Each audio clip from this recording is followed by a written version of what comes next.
right?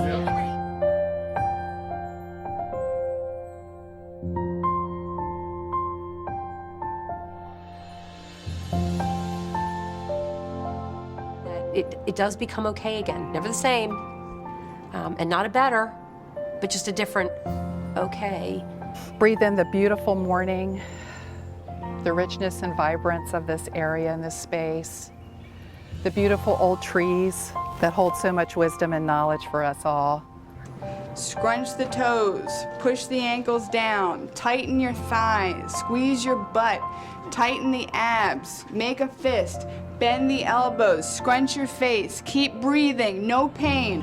Did you check your policy? I haven't done an in-depth legal analysis of it yet. Been too much involved with the practical aspects of dealing with a wife with cancer.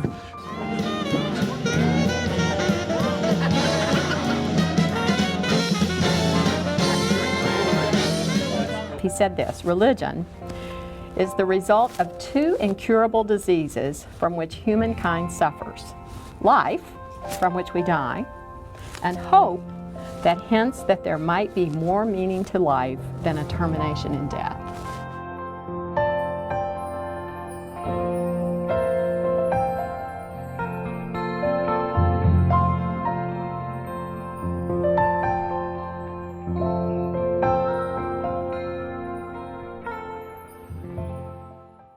Given the breadth and width of definitions for hope, how does somebody do a scientific paper on hope? How do they quantify hope for a scientific paper?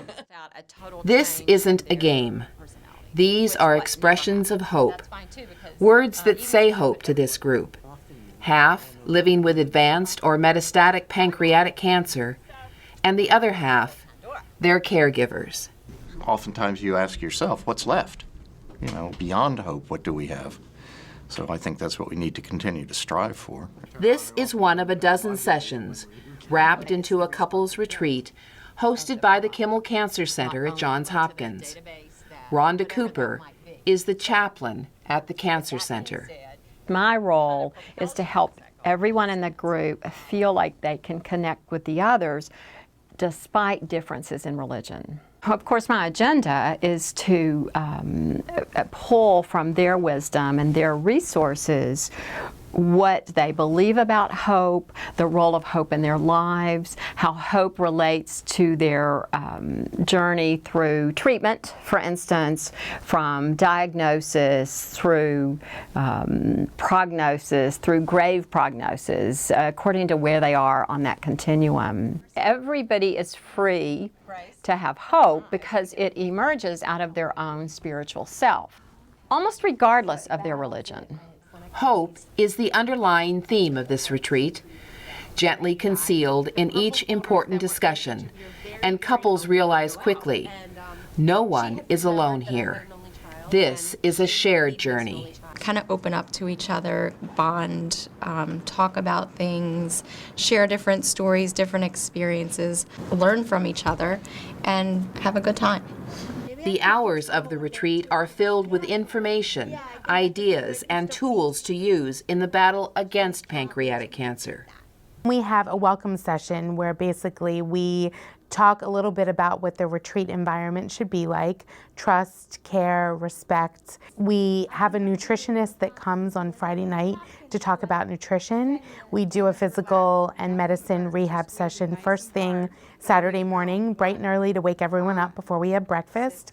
And then we bring in experts to talk about quality of life, talk about treatment options, what's new on the horizon, what treatments are coming down the pipeline that we may not know about yet. It depends on the situation. I mean, sometimes it may be and sometimes it may not. It's relaxing, isn't it? It is a little relaxing. It is. We also do kind of an arts and crafts session in the afternoon. Oh, that's very pretty. Sometimes writing it down helps. We also have a session about advanced directives and healthcare decision making, as well as other legal and financial issues that we discuss. He'd say, go fix yourself a meal, for God's sake. Don't be feeling sorry for me. And of course, we have the session with the caregiver. That's really great. I love that. One of our goals is to bring laughter and smile and fun into the weekend. And that is probably one of our primary goals, to do that, just breaking down a little bit of some of the barriers between even the patient and their caregiver. They haven't had an opportunity to just forget about cancer and hit the pause button and say, okay, we're gonna laugh and just be goofy for the night. And then on Sunday, it's more of the spiritual, mindful meditation reflection period, where our minds are with all of this process.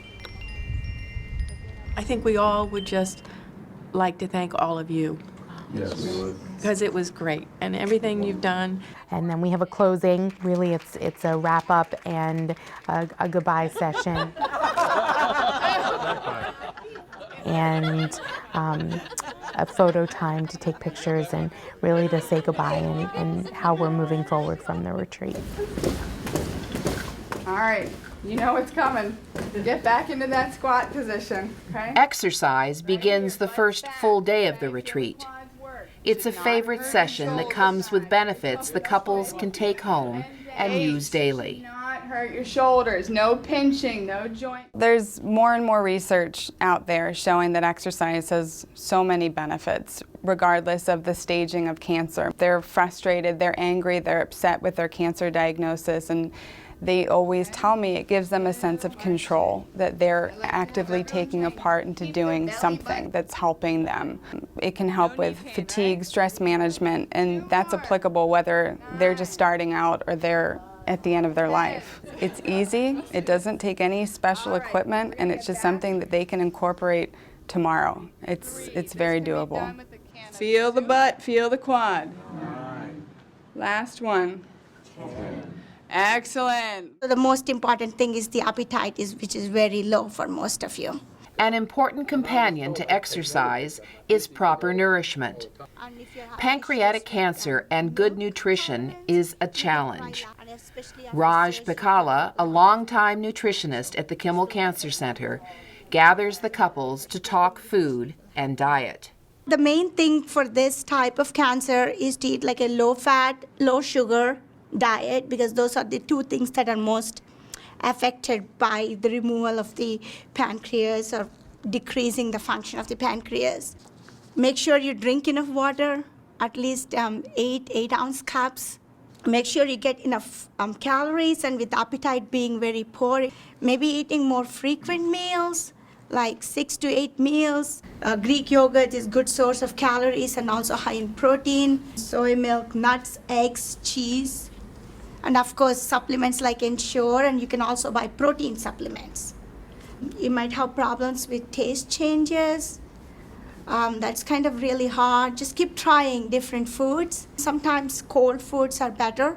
Is there any other things that you're aware of to sort of help with taste and appetite that Ginger. Ginger? Okay. Yeah, ginger can help with the taste and appetite.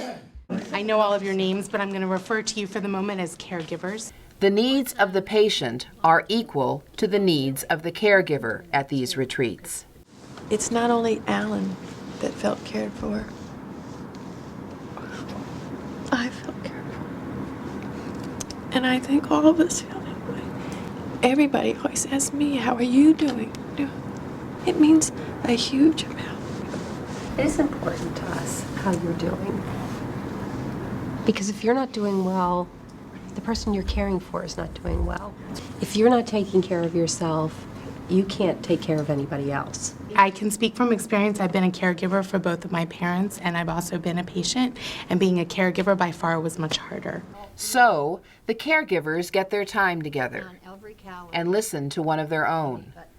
Joan Cushing was a typical wife and mom.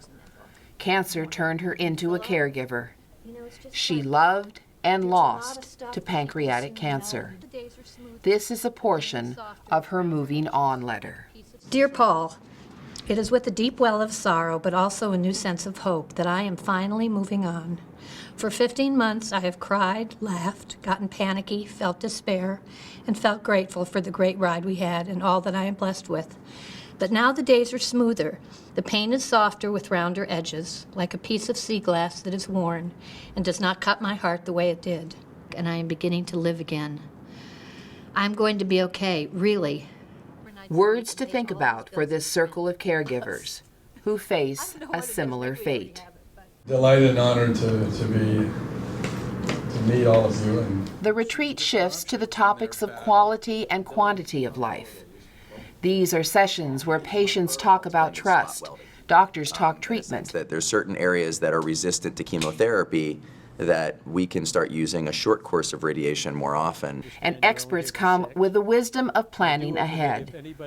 Here, the importance of an old form of care is redefined.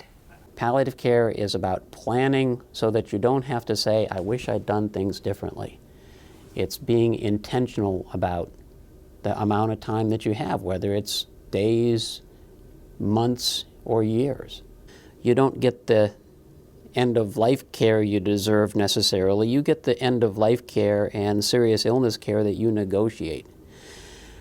Because it's really hard for doctors like me to sit down and look another person in the eye and say, I'm sorry, but there's nothing more medical science can do to make you live a whole lot longer. I usually kind of just talk to the patient first and get a sense of what their understanding about their cancer is. It can be very overwhelming to talk about the staging of their illness, their diagnosis in many cases, complications of their cancer, and then talk about prognosis all in one day here that can really be disheartening. I do this by asking, the ask, tell, ask part of palliative care, which we're trying to teach all oncologists.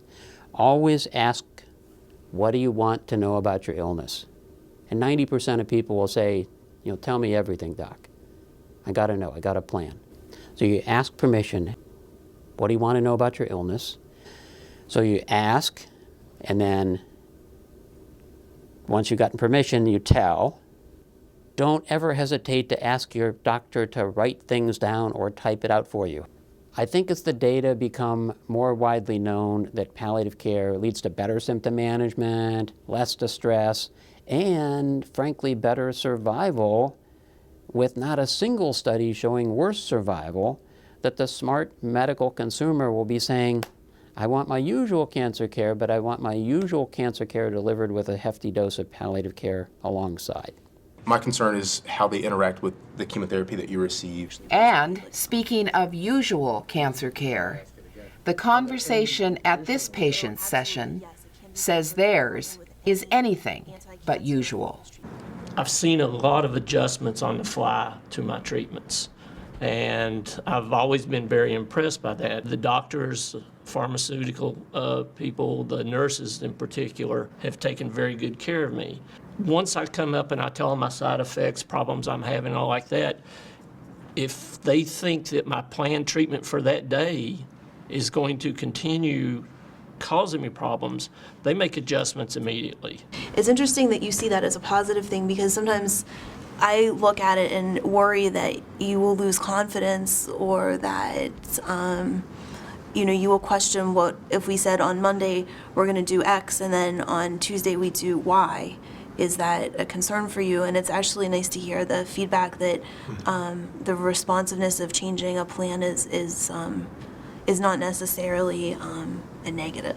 I agree. They listen and they take what you have to say, and it makes me feel, I think because we all have a lot of trust in the hands of our doctors and caregivers and the nurses, I think it makes a real big impression that they can take our information and modify that plan and know that it's going to hopefully change the results of your side effects. So I think a lot has to do also how we trust our people that are administering the care to us and our doctors. So I think Hopkins has a great way of taking that and making it all good for the patient. A common theme here is just communication. It's simplistic, but it's very important. I think it's incumbent on the patient too, and maybe the patient combined with the caregiver, to keep records. I've been taking records of my blood counts for over 2.5 years now. I got an Excel spreadsheet, and I sort of try to track patterns, and I provided that at different points to the doctors just to show them what's happening, because I think I think you can't leave that just to the staff. As a suggestion, I think it would be good for the doctors and the nurses to emphasize this more with the patients.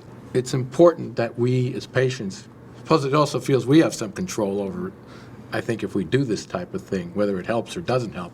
You know, the logs that you keep, communicate that to your nurses, to your pharmacists, to your doctors, so that, you know, we as healthcare professionals are ensuring the best care for you. And of course, the word trust came up, and you know, the trust is there, and between both patient and medical professional.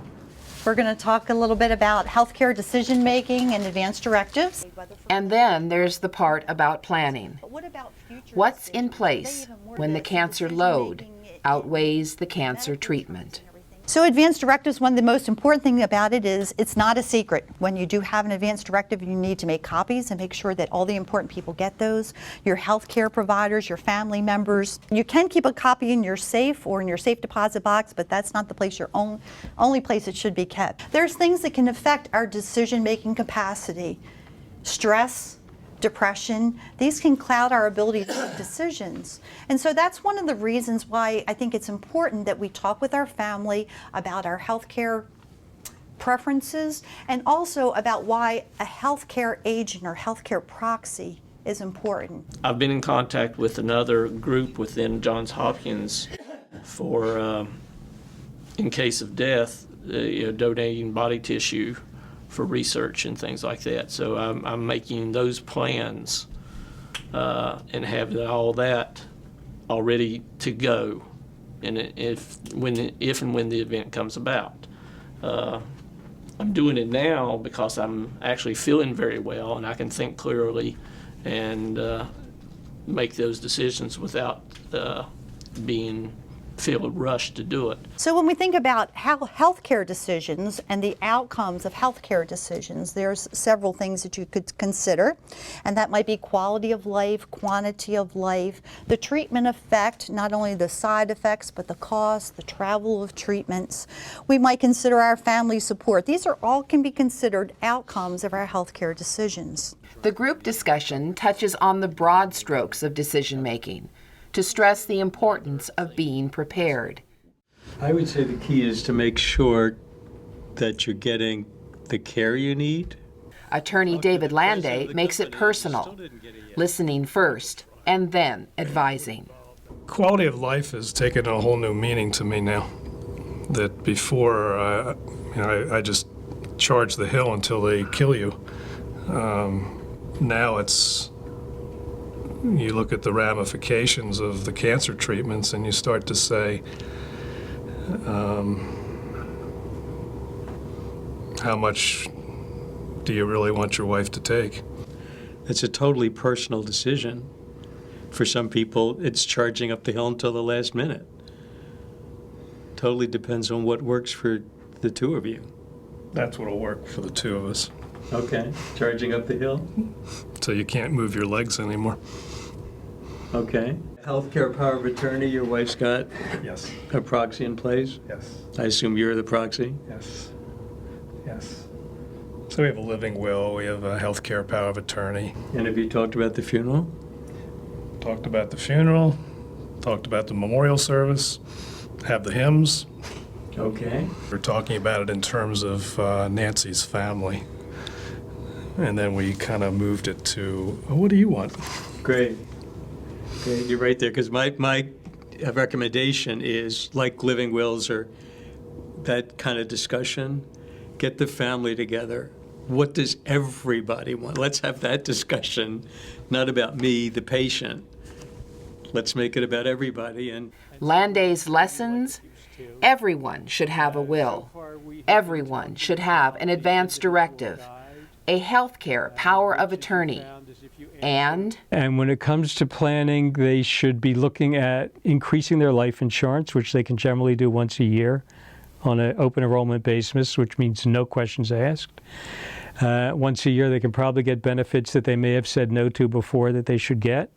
And just in general, people should think about, in the medical system, that they're a partner in it. There's no right or wrong. What does the patient want? Then how do we make that happen? it happens effortlessly here at the retreat. Patient, caregiver, and doctors renew their partnership with hugs, with handshakes, I'm Ray Brownfield. Now, I want to say something, and I'm not sure this is the appropriate time, but I want to say it. I think I have hugely benefited from my exposure to Hopkins and the people and the services. And with conversation. Thank you. Good to meet you. Appreciate it. Fred, how are you? How are you? Good to see Very kind words, by the way. Yeah. You look good. You look good. I'm doing fairly well these days. We have a group that's really dedicated to improving the lives of the patients we take care of. It's not just treating them. And I think, unfortunately, a lot of doctors that take care of patients with this cancer tend to just think of it as, I'm just treating a patient. You're treating a person. And I think it's our role to instill hope, but also instill realism in a sense that, yes, this could be bad, this could happen pretty soon, bad things can happen, but there's hope, and we hope that we can make things better. The better part means talking about advancements in therapies. Clinical trials today are the standard treatments of tomorrow. These patients, holding on to hope, We're just sick and tired of being sick and tired.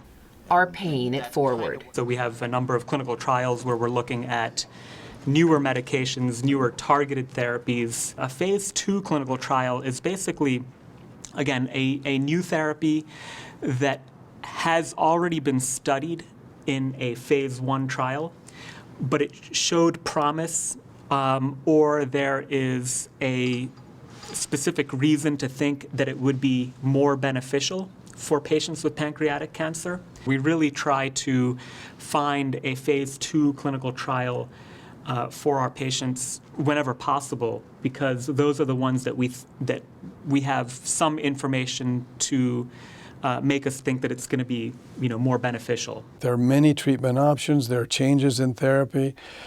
It's multi-modality therapy. It can be sometimes confusing for patients, caregivers, families, and so I think that is an important message to convey. Even patients, as in this group, where the cancer is quite advanced, and I think they have the understanding and appreciation that they're likely not going to be cured from their disease, yet it just shows you the hope that is there with individuals that even at this stage with this difficult disease. And there is a balance, and that's how I think we do need to be realistic. We can talk about opportunities and options for them, but still be realistic about prognosis. There's also a point where you have to say, there's not much more we can do. And that's, I think personally, that's been really hard for me. Who drives the worst? She does. Oh, yeah. Yay! Now that's just his opinion, but we do win. That's right, you get a point. How exactly does the newlywed game fit into a couple's cancer retreat? Halle Berry.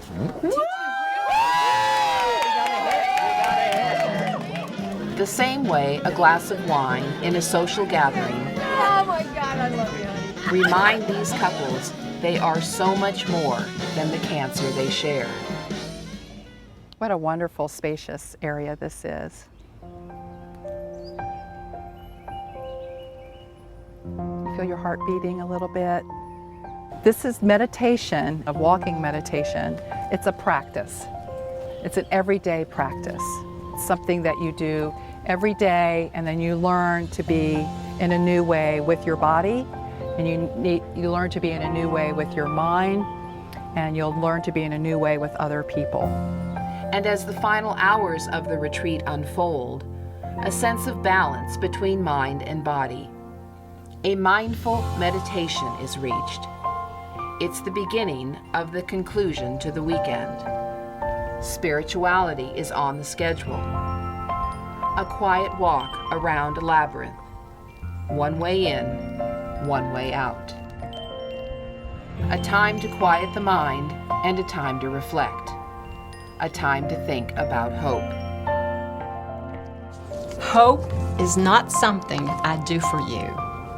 It is a place where I meet you. If I'm not there, how can I invite or greet you? I too must honor my hope. Choose hope when hopelessness seduces me. I choose to live from a place of hope, a creative place, a place of possibility. I want hope to be my home. I want hope to be home base. When I falter, I want to know my way hope. I want to know my way back to home. So in times to come, when the road is difficult and the river wide, the moments will sustain us, and we will recall life is good and know it can be so again. I want to say yes to life with no conditions. I want to laugh and cry and rejoice and grieve just to be alive.